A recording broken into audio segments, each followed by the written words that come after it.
pick the bands for our tours. We put together. It's not just like. I mean, we do put together kind of a wish list, and we just attack the wish list as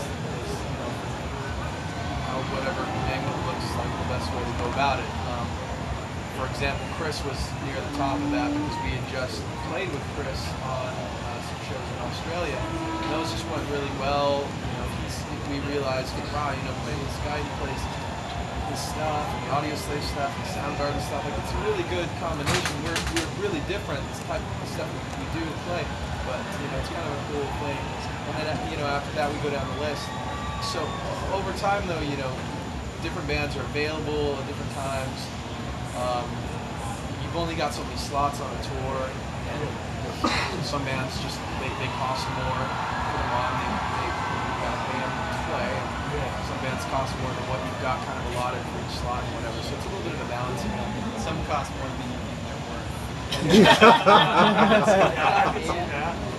That's a little more specific than what I was saying. That's clarifying. Can we get the name of that band? Chris is Chris Cornell. You know, Mike's on first name basis. Oh, easy. You're on first name basis. I will say this, like for me, I love, I wanted to play some shows, and I still want to play some shows with Rise Against, play some shows with Scars on Broadway. Neither of those have worked out quite yet, but that's just 2 out of, you know, probably 50 bands or groups that I'd like to play shows with. So we'll see. Hopefully stuff like that works out in the future. You know, we plan to tour for a while. We're going to finish this run and then do some writing and then get back out on the road again next year. So we'll have more shows to play with different bands. You ready? Yeah. What's your name? My name is Riley, and I was wondering, is being like a you know, famous rock star, is it really cracked up to what everybody thinks it is? Is it worth it, really? It depends on what you do. If you do it our way, then to some people's standards, it's not worth it because we don't have any fun compared to some people. I'm only kidding because there's people who want to do it and have like strippers and drugs, and we're not really. That's not really our scene. Our scene is like more like kick back and do basically what we probably would be doing anyway, just chilling in a very cool environment with all these bands and buses and all that stuff. But definitely, you know, we do keep it pretty mellow, but we have fun. That's cool. And it is, I mean, you know, you can't take away from the fact that going out on stage and having fans who, like yourselves, you know, support the band and listen to music, like we definitely appreciate that very much. All right, one last question, you guys. All right, name? Matt. Hey guys, I'm here for a selfish reason. I'm a single dad. My 14-year-old couldn't make it here today.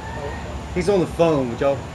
Yeah. We'll talk. Let's talk to him afterwards. All right, cool. Appreciate it. Is there any chance that you do songs with other bands like Backstage, Warner,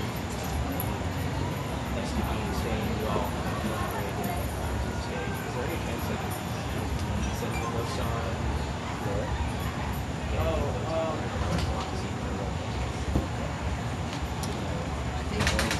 Well, are we doing live stuff now? And you could get. Are you talking about like a live version of the?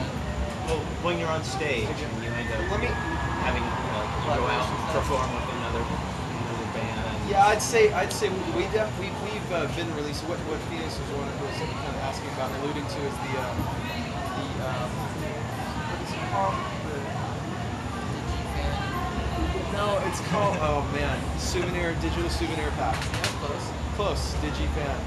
Digital So you got a couple of parts of words that are nice. And that thing, the souvenir pack is something that people, when you buy, you know, from here out, when you buy tickets to the show, if you buy them online, you can opt in for that, and you actually get, when you after tonight's show, you'll go back home, and you know, within a couple days, you'll get an email with links to MP3s of our whole set. So you'll have the recordings, and these aren't just like what you always hear online is like mixes from the board, or you hear people's cell phone recordings. And neither one of those is really meant to be played on your iPod or your car or your home stereo. We actually, our mixer records everything to a hard drive, and then after the show, he goes and mixes it for your car, for your iPod, for your stereo, makes a good live mix, just because that mix is different from what he would do for a live setting. So, meaning like what he would mix for the concert, he's going to mix it differently for your car, your iPod, etc. So you get those, and those are actually, we've been making those available for a while now. If there's any shows in particular that you are interested in that were recorded since we started doing this, which is like maybe as much as a year ago, then just check around online. Somebody, go to the message board, linkinpark.com, and just ask around about recordings of it. Because a lot of these shows have been recorded. Thank you very much. Thank you guys so much for taking the time to talk to everybody. Linkin Park, you guys. Thank you guys. Thanks. All right.